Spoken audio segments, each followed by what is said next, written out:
अब हम अपनी स्टडी को जारी रखते हैं, लेकिन अब हम बात करेंगे two dimensional conformal field theories की। अब चूंकि हम टू डायमेंशंस में बात कर रहे हैं, तो हम दो कोऑर्डिनेट्स को चूज़ करेंगे, और वो दो कोऑर्डिनेट्स उनको मैं नाम दूंगा x0 और x1। अब हालांकि ये कोऑर्डिनेट्स देखने से ऐसा लगता है कि इनमें से एक टाइम कोऑर्डिनेट है और एक स्पेस कोऑर्डिनेट है, लेकिन एक्चुअली मैं बात कर रहा हूँ यूक्लिडियन QFT की, यूक्लिडियन CFT की, जिसका मतलब ये है कि जो मैट्रिक टेंसर है वो सिंपली ज़ीरो वन सॉरी 1 0 0 और 1 है इन कोऑर्डिनेट्स के अंदर। तो मैं अभी तक टाइम और स्पेस टाइम की बात नहीं कर रहा हूँ। अब ये कह सकते हो कि जिस स्पेस की मैं बात कर रहा हूँ उसको हम R2 भी कह सकते हैं, यानी कि real number times real numbers, या फिर कॉम्प्लेक्स नंबर्स, राइट।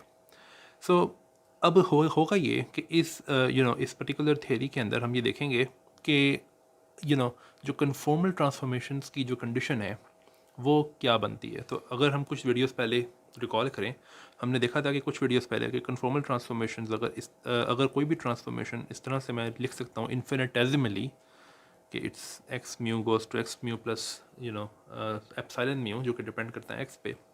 तो जो कन्फॉर्मल कंडीशन थी एप्सिलॉन की टर्म्स में, वो ये थी कि partial mu epsilon not plus partial nu epsilon mu is 2 over d is equal to 2 over d g mu nu into rho partial rho epsilon rho, right।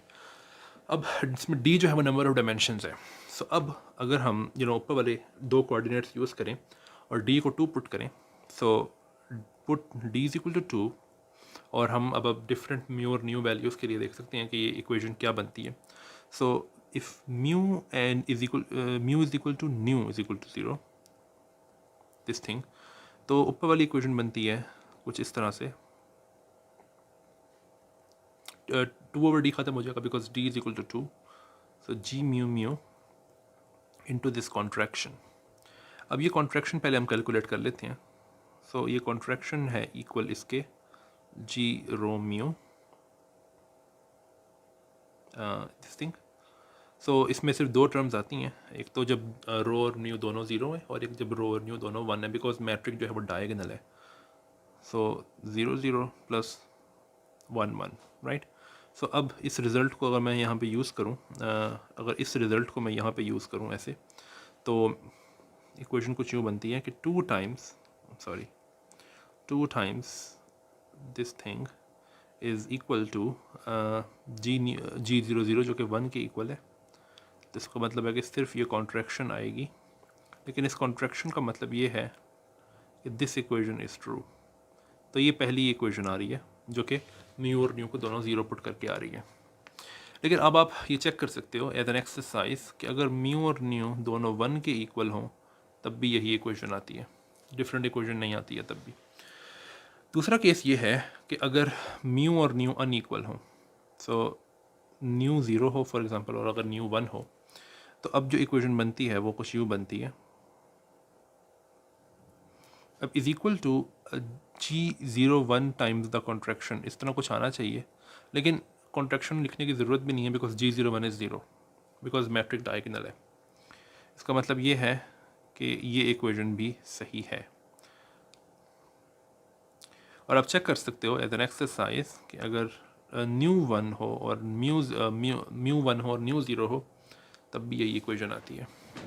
इसका मतलब ये है कि हमारे पास सिर्फ दो इक्वेशंस आ रही हैं कन्फॉर्मल कंडीशन के तहत। एक इक्वेशन जो है वो ये है, दूसरी इक्वेशन जो है वो ये है।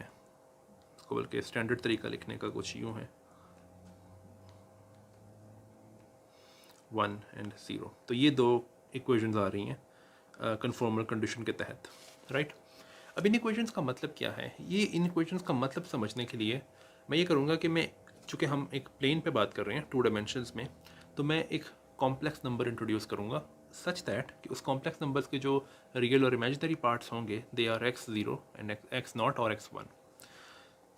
मैं डिफाइन कर सकता हूँ z is equal to x0 plus i times x1, जिसका मतलब ये है कि इस कॉम्प्लेक्स नंबर का कॉन्जुगेट जो है that's x0 minus x1, right. सो इनकी टर्म्स में अगर मैं इन इक्वेशंस को लिखना चाहूँ, इन इक्वेशंस को मैं कह देता हूँ इक्वेशन 1, दोनों इक्वेशंस जो हैं। सो अगर मैं 1 को लिखना चाहूँ z और z बार की टर्म्स में, तो उसके लिए पहले तो मुझे पार्शियल डेरिवेटिव्स चाहिए होंगे z और z बार की टर्म्स में, और उसके अलावा मुझे ये एप्सिलॉन जो है इनको कुछ किसी तरीके से ट्रांसफॉर्म करना पड़ेगा, एप्सिलॉन नॉट और एप्सिलॉन 1 को। अब चूँकि हमने लिखा था कुछ इस तरह से कि ट्रांसफॉर्मेशन जो है वो यूँ है, इसका मतलब ये है कि एक्स नॉट की ट्रांसफॉर्मेशन जो है वो है x naught plus epsilon not, और x1 की ट्रांसफॉर्मेशन जो है वो है x1 प्लस एप्सिलॉन 1। सो अब अगर मैं ये देखूँ कि z की ट्रांसफॉर्मेशन क्या होनी चाहिए, तो z की ट्रांसफॉर्मेशन होनी चाहिए एक्स नॉट प्लस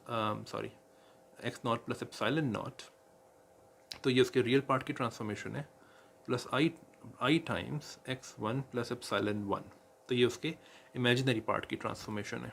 तो इसको मैं इस तरह लिख सकता हूँ कि x naught plus i times x1 plus epsilon not plus i times epsilon 1।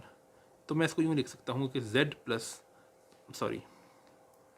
आई नहीं है, आई बाहर है, यहाँ पे भी नहीं है, बल्कि यहाँ है, ये पहले ही ठीक था, so it's epsilon, right. Epsilon जो कि z पे भी डिपेंड कर सकता है और z बार पे भी डिपेंड कर सकता है। आपको याद रखने की ज़रूरत है कि पहले मैंने कहा था कि ये जो ट्रांसफॉर्मेशंस हैं ये डिपेंड कर सकती हैं तमाम कोऑर्डिनेट्स पे। तो मैं इसको यूँ लिख सकता हूँ कि एप्सिलॉन नॉट जो है ये एक्स नॉट और x1 पे डिपेंड करता है, और ये भी एक्स नॉट और x1 पे डिपेंड करता है।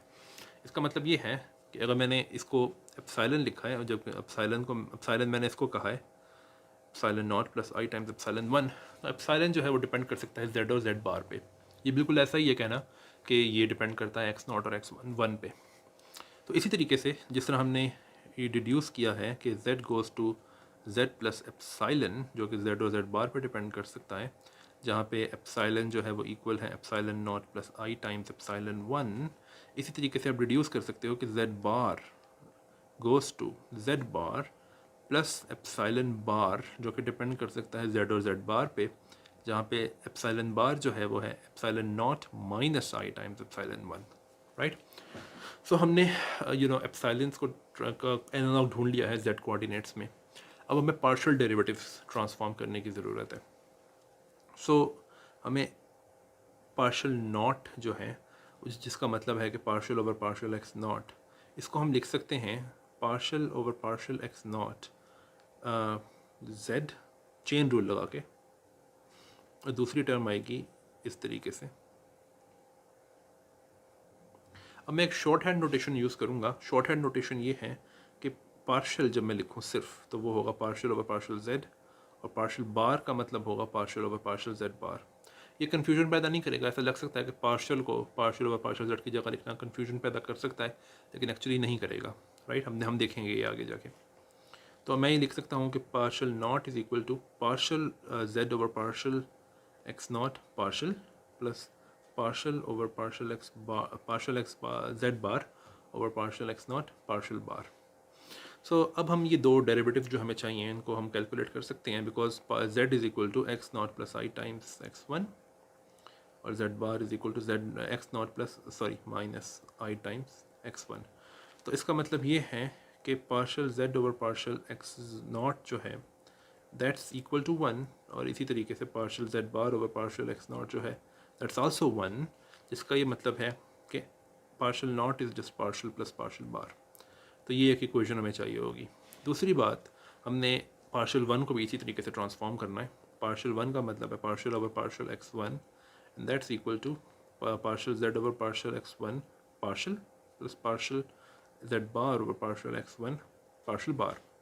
और अगेन मैं ऊपर वाले अगर ये दोनों इक्वेशंस को यूज़ करूँ तो मैं ये देख सकता हूँ कि partial z over partial x1 जो है वो है i टाइम्स x1, राइट। और इसी तरीके से partial z bar over partial x1 जो है वो है minus I times, it's I just I, not x1 नहीं आएगा उसमें डेरिवेटिव में, माइनस आई।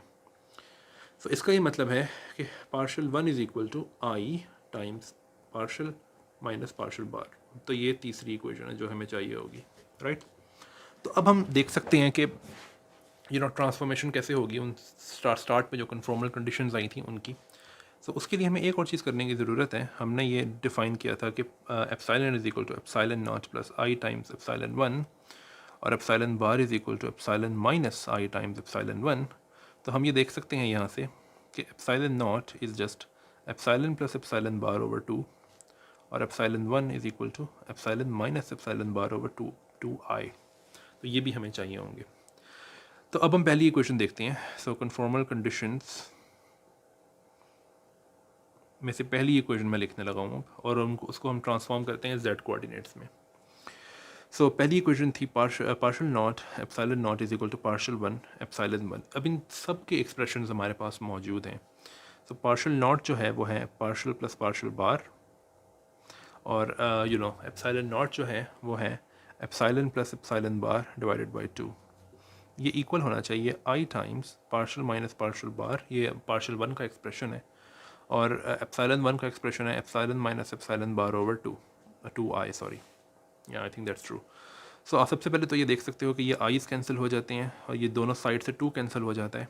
और जो अगर इसको हम एक्सपेंड करें तो हमारे पास आता है partial epsilon plus partial epsilon bar plus partial bar epsilon plus partial bar epsilon bar equal to partial epsilon minus partial epsilon bar minus partial bar epsilon plus partial bar epsilon bar. तो सबसे पहले तो ये cancel होता है, उसके अलावा ये भी कैंसिल होता है, तो जिससे हमें पता ये लगता है कि epsilon partial epsilon bar equals sorry plus, I think that's true, plus partial bar epsilon is equal to 0। तो ये इक्वेशन बनती है पहली वाली इक्वेशन जो कि ये है। ये वाली इक्वेशन जो है वो z कोऑर्डिनेट्स में कुछ इस तरह से बनती है। अब हम दूसरी इक्वेशन देखते हैं। दूसरी इक्वेशन क्या है? दूसरी इक्वेशन जो थी कन्फॉर्मल कंडीशंस में से वो कुछ यूँ थी कि partial not epsilon 1 is equal to minus partial 1 epsilon naught. Well again हम एक्सप्रेशंस पुट करके देखते हैं। So partial plus partial bar epsilon minus epsilon bar over 2 I equals minus I partial minus partial bar epsilon plus epsilon bar over 2। सो अब आप ये देख सकते हो कि सबसे पहले तो 2 कैंसिल होता है दोनों साइड से, ऊपर से ये जो I है अगर मैं इसको दूसरी साइड पे जाके मल्टीप्लाई करवा दूँ या फिर दोनों साइड पे I से मल्टीप्लाई कर दूँ I और I स्क्वायर, तो पहले तो ये I कैंसिल होगा और I स्क्वायर जो है वो -1 है, तो ये इस माइनस से कैंसिल हो जाता है। अब आप एक्सपेंड कर सकते हो ये एक्सप्रेशन और आपके पास आएगा partial epsilon minus partial epsilon bar plus partial bar epsilon minus partial bar epsilon bar. This equals partial epsilon plus partial epsilon bar minus partial bar epsilon minus partial bar epsilon bar. So अब देखते हैं कि क्या क्या cancel हो रहा है। तो ये कैंसिल हो रहा है और अगेन ये कैंसिल हो रहा है। और अब आप देख सकते हो कि ये जो इक्वेशन है ये बनती है partial epsilon bar minus partial bar epsilon equals to 0,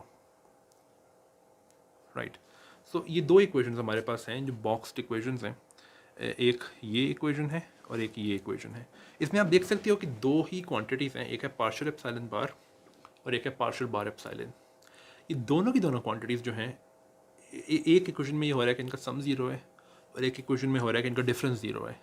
तो इसका मतलब है कि ये दोनों आइडेंटिकली 0 हैं। ये सिर्फ ये दो साइमल्टेनियस इक्वेशंस हैं। इससे आप सॉल्व कर सकते हो कि partial bar epsilon is equal to 0 and partial epsilon bar is equal to 0, right. तो अगर ये बात सही है तो इसका मतलब ये है कि partial epsilon bar is equal to 0 और partial bar epsilon is equal to 0। So ये जो नीचे वाली इक्वेशन है इसका मतलब ये है कि partial epsilon over partial z bar is equal to 0 और ऊपर वाली इक्वेशन का मतलब है कि partial epsilon bar over partial z is equal to 0। So अब ये दोनों इक्वेशंस क्या कह रही हैं? मैंने कहा था कि एप्सिलॉन और एप्सिलॉन बार दोनों z और z प्राइम पे z बार पे डिपेंड कर सकते हैं, लेकिन ये इक्वेशन ये कह रही हैं कि जो एप्सिलॉन है वो z प्राइम पे डिपेंड नहीं करता और एप्सिलॉन बार जो है वो z पे डिपेंड नहीं करता। इसका मतलब ये है कि जो ट्रांसफॉर्मेशंस हैं z की वो हैं z goes to z plus epsilon, लेकिन it depends on z only, and z prime goes to z bar goes to z bar plus epsilon bar, लेकिन it depends only on z bar and not z। सो इस condition को हम होलोमॉर्फिसिटी condition भी कहते हैं। होलोमॉर्फिसिटी condition का मतलब ये है कि if z is transformed by any function जिसकी इन्फिनिटेसिमल फॉर्म ये है, ये फंक्शन जो है ये z बार पर डिपेंड नहीं करना चाहिए, राइट। इसको हम होलोमॉर्फिसिटी कंडीशन भी कहते हैं।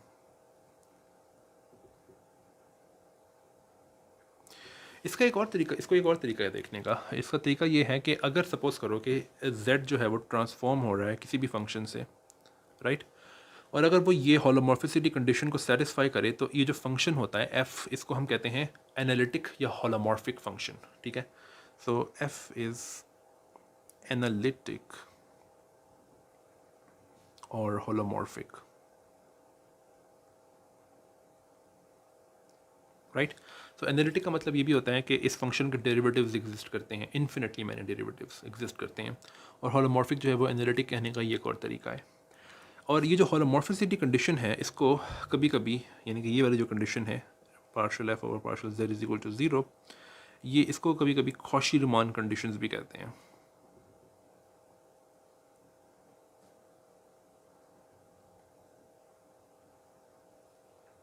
कॉशी-रीमान कंडीशंस कई दफ़ा इस तरह से भी लिखी जाती हैं कि अगर z एक कॉम्प्लेक्स नंबर है जिसके रियल और इमेजिनरी पार्ट्स x और y हैं, और अगर f ऑफ z यानी कि x z मैप हुआ है किसी और कॉम्प्लेक्स नंबर पे, उसके रियल और इमेजिनरी पार्ट्स जो हैं वो u और v हैं, तो u x is equal to v y और u y is equal to minus v x, इनको भी कॉशी-रीमान कंडीशंस कहते हैं।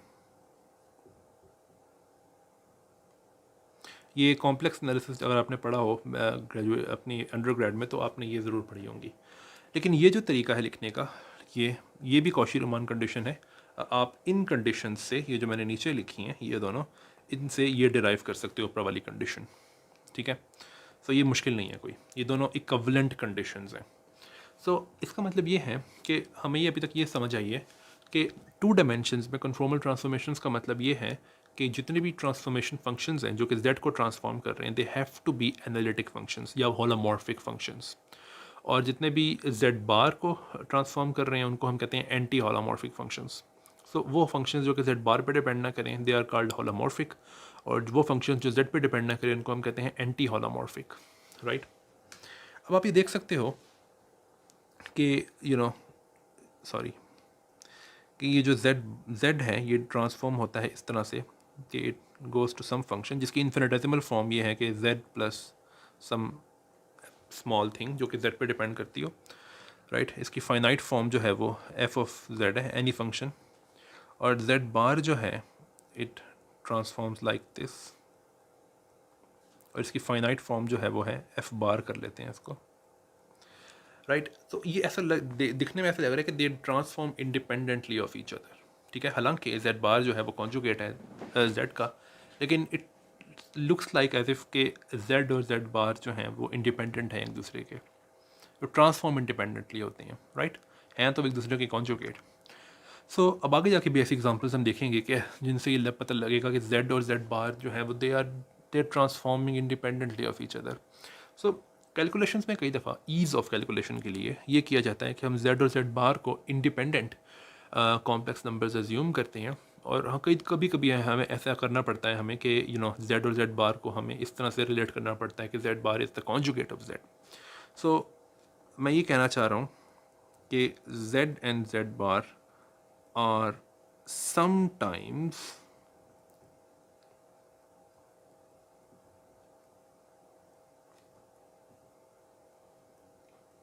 assumed as independent complex numbers, right. और ये दोनों कॉम्प्लेक्स नंबर्स हैं, इसका मतलब है कि अगर आपके पास दो इंडिपेंडेंट कॉम्प्लेक्स नंबर्स हैं तो इसका मतलब है कि जिस स्पेस को आप स्टडी कर रहे हो दैट्स c टाइम्स c, यानी कि दो कॉम्प्लेक्स नंबर्स हैं आपके पास, यानी कि जो स्पेस में आप स्टडी कर रहे हो, जो स्पेस को आप स्टडी कर रहे हो अब, उसमें एक पॉइंट को स्पेसिफाई करने के लिए आपको दो कॉम्प्लेक्स नंबर्स स्पेसिफाई करने पड़ेंगे। इसलिए इस स्पेस को आप c टाइम्स c भी कह सकते हो या फिर c2 भी कह सकते हो, c टाइम्स c भी कह सकते हो, राइट। लेकिन कभी कभी हमें एज्यूम करना पड़ता है कि z और z बार जो है वो z का कॉन्जुगेट है। लेकिन मैं सिर्फ ये इसलिए हेड स्टार्ट दे रहा हूँ क्योंकि हमें कई दफ़ा ऐसा करना पड़ेगा कि z और z बार जो है वो इंडिपेंडेंट हैं एक दूसरे के। ओके, सो अब हम एक और चीज़ को स्टडी करना चाहते हैं कि z चूँकि ट्रांसफॉर्म हो रहा है होलोमॉर्फिक ट्रांसफॉर्मेशन से, तो हम ये स्टडी करना चाहते हैं कि होलोमॉर्फिक ट्रांसफॉर्मेशंस जो हैं उनके जनरेटर्स क्या होते हैं, राइट। ट्रांसफॉर्मेशन के जनरेटर्स तो फाइंड करना आसान है। सो हमें ये पता है कि z जो है infinitesimally it goes to z plus some function that's holomorphic। Epsilon जो है वो चूँकि सिर्फ z पर डिपेंड करता है, इसका मतलब है कि दिस फंक्शन इज़ होलोमॉर्फिक। इसका मतलब ये है, एंड आई होप कि आपको कॉम्प्लेक्स एनालिसिस से ये याद हो कि लॉरेंट सीरीज़ क्या होती है। मैं सिर्फ एक एग्जांपल दे दूँ आपको, एग्जांपल नहीं बल्कि सिर्फ एक रिमाइंडर दे दूँ आपको कि टेलर सीरीज़ में जिस तरह से एक आर्ग्यूमेंट के की पॉजिटिव पावर्स आती हैं, लॉरेंट सीरीज़ में नेगेटिव पावर्स भी आ सकती हैं। यानी कि पावर जो है वो कोई भी इंटीजर हो सकता है, राइट। सो इसका मतलब ये है कि होलोमॉर्फिक फंक्शन अगर है एप्सिलॉन ऑफ जेड, तो इसको मैं एक्सपेंड कर सकता हूँ एक लॉरेंट सीरीज़ के अंदर। उसके कोएफिशिएंट्स को मैं कहूँगा एप्सिलॉन एन, और इनके पावर्स को मैं कह देता हूँ z to the power n, but n can be any integer, it can be negative as well, right. So अगर ये बात सही है तो z goes to z plus this thing. अब आप एप्सिलॉन n को n जो है ऑब्वियसली इन्फिनिटली मैनी है एप्सिलॉन n's, तो डिफरेंट एप्सिलॉन n's को आप डिफरेंट तरह की ट्रांसफॉर्मेशन के जनरेट के पैरामीटर्स के तौर पे ट्रीट कर सकते हो। तो जनरेटर्स फाइंड करने का तरीका जो हमने कुछ लेक्चर्स में कन्फॉर्मल ट्रांसफॉर्मेशन के जब हमने जनरेटर्स फाइंड किए थे, तो वहाँ पे मैंने बात की थी कि जनरेटर्स फाइंड करने के लिए हमें इस तरह से कुछ करना पड़ता है कि अगर सपोज करो कि x गोज़ टू समथिंग जिसका स्ट्रक्चर कुछ इस तरह से हो, 1 plus parameter times something multiplied by x, तो ये समथिंग जो है ये जनरेटर होता है, राइट। तो इसी तरीके से अगर मैं इस इक्वेशन को भी लिख सकूँ, इसको मैं यूँ लिखता हूँ अब कि z prime is equal to this thing. So इसको मैं लिख सकता हूँ इस तरह से कि z plus this thing, okay. अब यहाँ पे एंड में z नहीं है, तो मैं ये कर सकता हूँ कि मैं पार्शल z लिख दूँ। अगर पार्शल z का मतलब है कि derivative of z with respect to z, but that's 1, right. लेकिन अगर मैं इसको ऐसे लिखूँ तो मैं अब इसको यूँ लिख सकता हूँ 1 प्लस दिस थिंग एप्सिलॉन कह रहा हूँ, पार्शल टाइम्स z। तो ये डिफरेंट पैरामीटर्स ये हैं, तो इसका मतलब ये होगा कि ये जो यहाँ पे जो एक्स्ट्रा चीज़ आ रही है, यानी कि z to the power n multiplied by the partial thing, that's the generator, right, for some transformation. So इन जनरेटर्स को मैं कोई नाम देता हूँ। सपोज करें कि इसको नाम दे देते हैं हम Rn। So Rn is z to the power n partial, ठीक है। इसी तरीके से z प्राइम की ट्रांसफॉर्मेशन जो है उसको भी मैं ऐसे ही लिख सकता हूँ, 1 plus n is an integer. तो इसको अब इनके कोएफिशिएंट्स को मैं अब एप्सिलॉन n बार कहूँगा। सो z bar n partial bar multiplied by z बार, ये जगह नहीं है वरना मैं z बार लिखता साइड पे। सो इसी तरीके से मैं कह सकता हूँ Rn bar is equal to z prime bar z bar n partial bar. अब हम ये क्वेश्चन पूछ सकते हैं कि ये जो Rn's हैं, ये जो ऊपर मैंने लिखे हैं जनरेटर्स, ये किस तरह का एलजब्रा या फिर सेटिस्फाई करते हैं, या फिर इन अदर वर्ड्स इनके कम्यूटेटर्स क्या हैं एक दूसरे के साथ। सो हम कैलकुलेट करेंगे Rn कम्यूटेटर, और हमें पता है कि इसमें एक पार्शियल डेरिवेटिव है z के रिस्पेक्ट, तो ये सिर्फ और सिर्फ ऐसे फंक्शंस पे एक्ट करेंगे जो कि z पे डिपेंड करते हैं। लेकिन जनरलिटी के लिए मैं ऐसे फंक्शंस कंसिडर कर लेता हूँ जो कि z और z बार दोनों पे डिपेंड कर सकते हैं। सो हम देखेंगे कि इनका एक्शन क्या है ऐसे फंक्शंस के ऊपर। सो Rm का एक्सप्रेशन जो है वो है z power m partial z power n partial, और मैं अब सिर्फ f लिखूँगा। अंडरस्टूड है कि f z और z बार दोनों पे डिपेंड करता है। सो कम्यूटेटर का मतलब ये है कि पहले ये एक्ट करेगा और फिर ये एक्ट करेगा, राइट। सो इसको अगर मैं प्रोडक्ट टूल लगा के ओपन करूं तो मेरे पास कुछ यूँ बनता है।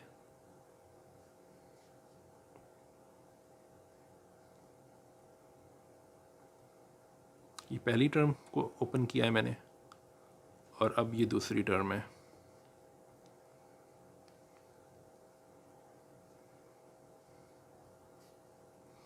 अब देख सकते हो कि ये दो टर्म्स कैंसिल हो जाती हैं, और अब मैं इसको लिख सकता हूँ इस तरह से कि माइनस, मैंने माइनस किसी वजह से निकाला है बाहर, बल्कि ओके नहीं अभी नहीं निकालते, चले minus m z power n plus m minus one partial f।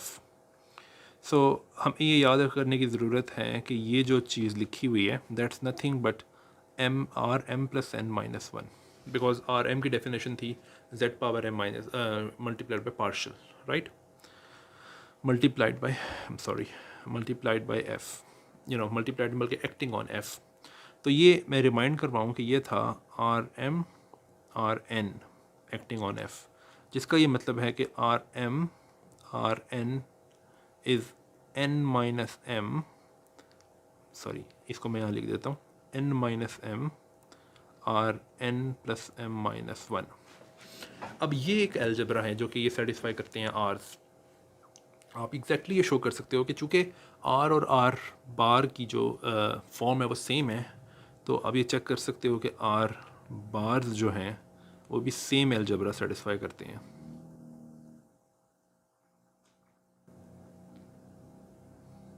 Right. और दूसरी चीज़ जो हम चेक कर सकते हैं बहुत आराम से वो ये है कि आर और आर बार्स जो हैं वो एक दूसरे के साथ कम्यूट करते हैं। ये भी आप चेक कर सकते हो, ये बहुत आसान है, ठीक है, ये चेक करना। अब हम एक काम करते हैं कि ये जो एल्जेब्रा की फॉर्म है ये ठीक है, ये एल्जेब्रा तो है, इसमें कोई मसला नहीं है, लेकिन हम ना इसको रीनेम करेंगे आर जनरेटर्स को एक तरीके से सच दैट कि एल्जेब्रा की जो फॉर्म है वो थोड़ी सी डिज़ायरेबल फॉर्म बन जाए। तो हम ये काम करेंगे कि आर एन जो है, पहले हम देखते हैं कि उसकी फॉर्म क्या है। उसकी फॉर्म है z to the power n partial. So अब मैं एक नई तरह के जनरेटर्स डिफ़ाइन करूँगा जिनको मैं कहूँगा एल एन, और उनकी डेफिनेशन है ये कि minus are N plus one, right. So ये करने से फ़ायदा क्या होगा, हम देखते हैं। होगा ये कि अलजबरा की जो फॉर्म है वो ज़्यादा एलिगेंट बन जाएगी। सो इसका मतलब ये है कि मैं ये भी लिख सकता हूँ कि r N is equal to minus l n minus one, ठीक है। ओके, सो अब अगर ये बात सही है तो मैं जो अलजबरा आर सेटिस्फाई करते हैं उसको मैं लिख सकता हूँ एल की टर्म्स में। So R N is equal to N minus M R N plus N minus one, ठीक है।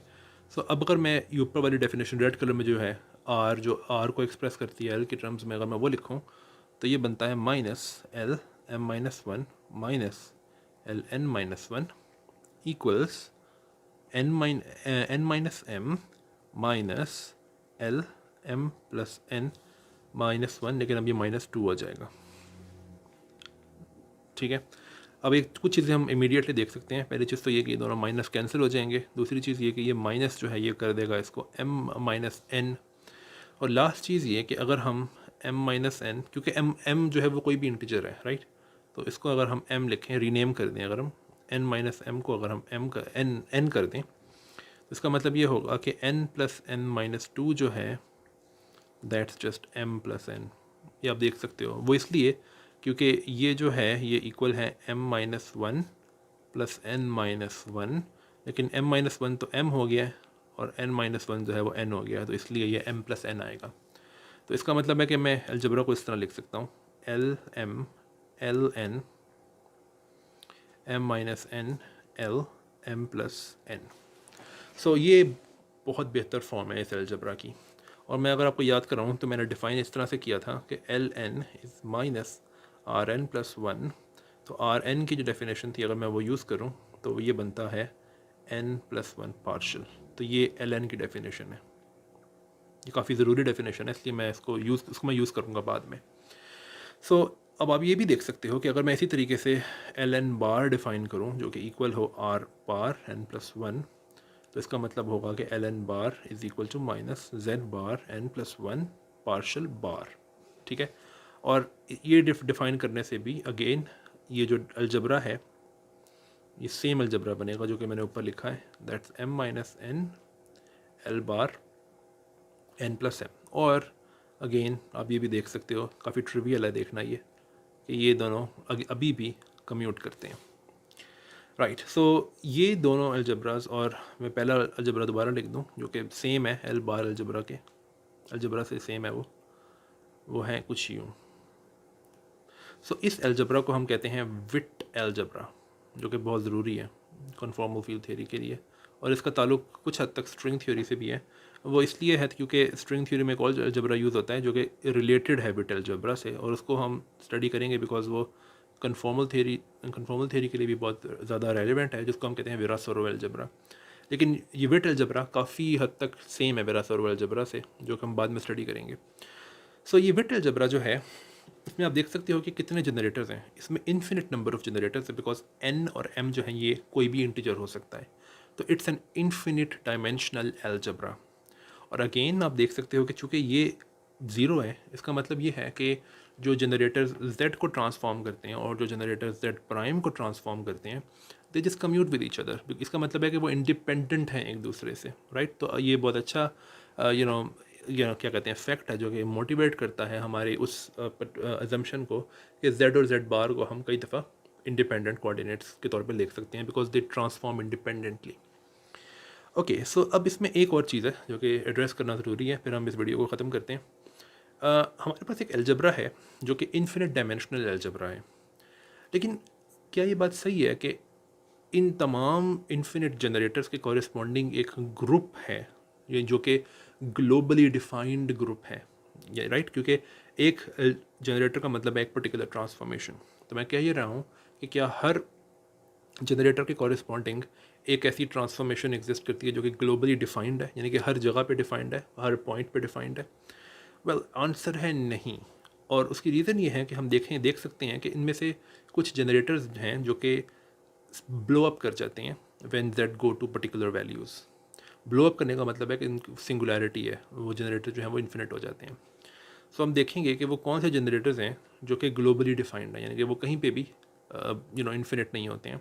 और सिर्फ वही जनरेटर्स हैं जो कि ग्लोबली डिफाइंड कन्फॉर्मल ट्रांसफॉर्मेशंस को कन्फॉर्मल ट्रांसफॉर्मेशंस कहला सकते हैं। जो जनरेटर्स यानी कि उन जनरेटर्स के कॉरेस्पॉन्डिंग जो ट्रांसफॉर्मेशंस हैं वो transformations globally defined conformal transformations कहला सकती हैं। और फिर हम देखेंगे कि वो कन्फॉर्मल ट्रांसफॉर्मेशंस जो हैं वो कौन सी कन्फॉर्मल ट्रांसफॉर्मेशंस, यही भी हम देखेंगे। सो अब हम बात करते हैं ग्लोबली डिफाइंड जनरेटर्स की। सो हम अगर एल एन की का एक्सप्रेशन देखें, so it's this thing, right. So अब आप ये देख सकते हो कि N can be any integer, right. तो अब आप ये क्वेश्चन पूछ सकते हो कि okay what if z goes to zero. तो एल एन जो है वो कहाँ किस चीज़ को अप्रोच करता है। हम ये रिक्वायर करते हैं कि एल एन जो है वो ब्लो अप नहीं करना चाहिए, उसको इन्फिनिटी नहीं होना चाहिए। इसका मतलब है कि L n should not go to infinity. लेकिन हमें यह पता है कि अगर z गोज़ टू ज़ीरो तो अगर 1/z या फिर 1/some positive power of z हो तो it will go to infinity.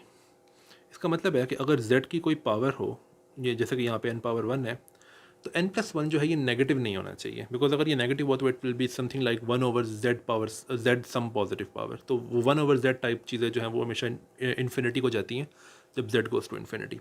इसका मतलब ये है कि n+1 should not be negative. इसका मतलब ये है कि इट शुड बी पॉजिटिव और ज़ीरो। इसका मतलब है कि n should be greater than और इक्वल टू -1। तो ये एक रिस्ट्रिक्शन है।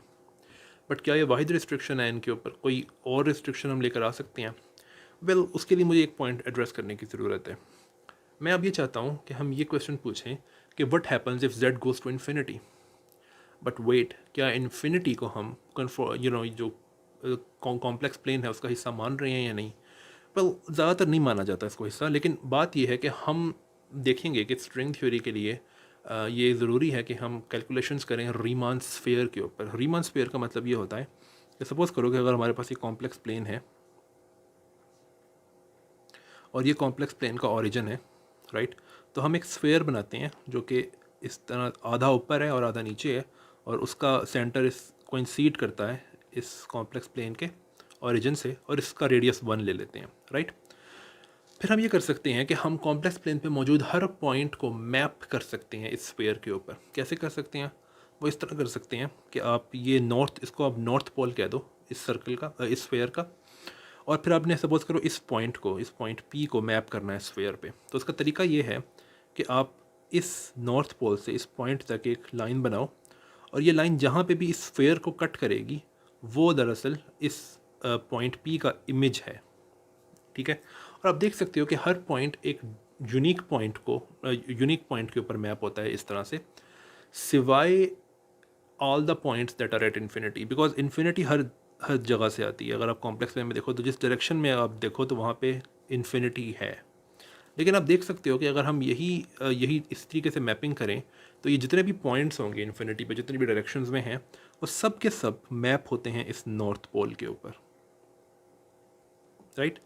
तो सिर्फ इन्फिनिटी पे जो पॉइंट्स हैं उनके अलावा हर पॉइंट का एक यूनिक मैप है स्फीयर के ऊपर। सो इसीलिए आप कई दफ़ा देखोगे कि CFT के टेक्स्ट में लिखा होता है पॉइंट एट इन्फिनिटी। तो ये बहुत कंफ्यूजिंग लग सकता है कि what you mean by point at infinity, because infinity पे तो कई सारे पॉइंट्स हैं। उनका मतलब होता है कि जो रीमान स्फीयर, ये जो ब्लू स्फीयर है इसको हम रीमान स्फीयर भी कहते हैं। So it's Riemann sphere. तो उनका मतलब ये होता है कि रीमान स्फीयर का जो नॉर्थ पोल है, that's the point at infinity, that's a unique point, right.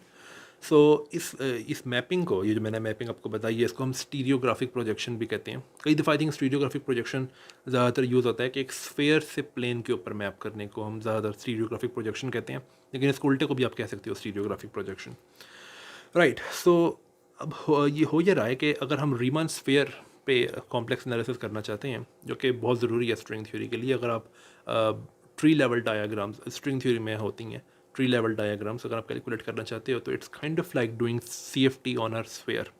अगर आपके पास एक वन लूप डायग्राम्स अगर आपने कैलकुलेट करनी है स्ट्रिंग थ्योरी में, तो you have to do CFT on a torus, जो कि हम आगे स्टडी करेंगे इस कोर्स के अंदर। ओके, सो अब जो पॉइंट मैं एड्रेस करना चाह रहा था वो ये है कि the point at infinity is a point जो कि हमारी थियरी के अंदर है, because we are considering doing CFT on a Riemann sphere. So इसका मतलब है कि मैं ये बिल्कुल कह सकता हूँ कि if z goes to infinity, वरना अगर मैं ये ना वजाहत करता कि the point at infinity is a legitimate point, तो फिर मैं ये नहीं कह सकता था कि z goes to infinity, right. So if z goes to infinity, तो ये जनरेटर्स हैं इनको अगेन ब्लो अप नहीं करना चाहिए, ठीक है। सो इस जनरेटर्स का जो एक्सप्रेशन है वो मैं दोबारा लिखता हूँ यहाँ पे, राइट। सो इसका इस क्वेश्चन को देखने का तरीका, क्वेश्चन की है कि कौन सी वैल्यूज़ हैं n की जिनके लिए जनरेटर्स ब्लो अप नहीं करेगा when z goes to infinity. तो ये क्वेश्चन को आंसर करने का एक आसान तरीका जो है वो ये है कि आप एक नया वेरिएबल डिफाइन करो w, जो कि है 1/z, राइट। तो if z goes to infinity, इसका मतलब ये है कि w गोज़ टू 0, राइट। और आप ये जनरेटर जो है ln, इसका एक्सप्रेशन लिख सकते हो इन टर्म्स ऑफ w। सो पहली बात तो ये है कि z पावर n+1 ये सिंपली बन जाएगा w पावर -n-1। दूसरी बात ये कि जो पार्शल है, जो कि partial over partial z, that's nothing but partial w over partial z, partial over partial w, जिसको आप लिख सकते हो -1/z², और इसको मैं पार्शल w लिख दूंगा। पार्शल w का मतलब है partial over partial w, but -1/z² is nothing but -w power -1, so it's partial w, right. तो इसका मतलब ये है कि ये जो जनरेटर है जो कि था इस तरह से, इसको लिख सकते हो आप w power -n-1 w power -1 partial w। तो इसको आप लिख सकते हो w power 1 - n partial w। अब इफ़ w गोज़ टू 0, तो अगेन जो w की पावर है वो नेगेटिव नहीं होनी चाहिए, बिल्कुल पहले वाला आर्ग्यूमेंट है। तो इसका मतलब ये है कि 1 - n should not be negative. इसका मतलब है कि n has to be greater than और इक्वल टू 0, जिसका ये मतलब है कि n has to be less than और इक्वल टू 1। तो ये दूसरी कंडीशन है n के ऊपर। तो पहली कंडीशन क्या थी n के ऊपर? पहली कंडीशन थी कि n has to be greater than और इक्वल टू -1। दूसरी कंडीशन ये है कि n has to be less than और इक्वल टू 1, जिसका ये मतलब है कि n has to be between 1 and -1 inclusive, यानी कि 1 और -1 भी हो सकता है। इसका मतलब ये है कि n हैज़ टू बी -1, 0 और 1। और ये मैंने ln के लिए किया है, ये सेम आर्ग्यूमेंट l बार n के लिए भी जाता है। इसका मतलब ये है कि ग्लोबली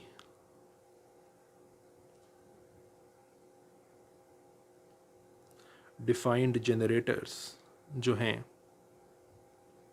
वो हैं सिर्फ ये l-1, l0, l1, l bar -1, l bar 0 and l bar 1, right.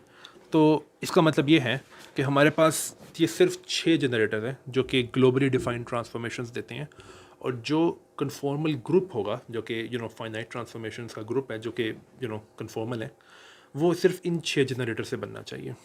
तो अभी क्वेश्चन उठता है कि ये जो डिफरेंट जनरेटर्स हैं ये कौन सी ट्रांसफॉर्मेशंस के कॉरिस्पॉन्ड करते हैं। इस क्वेश्चन का आंसर और 2 डायमेंशंस में कन्फॉर्मल ग्रुप क्या है इस क्वेश्चन का आंसर ये हम नेक्स्ट वीडियो में एक्सप्लोर करेंगे। So until the next video, bye.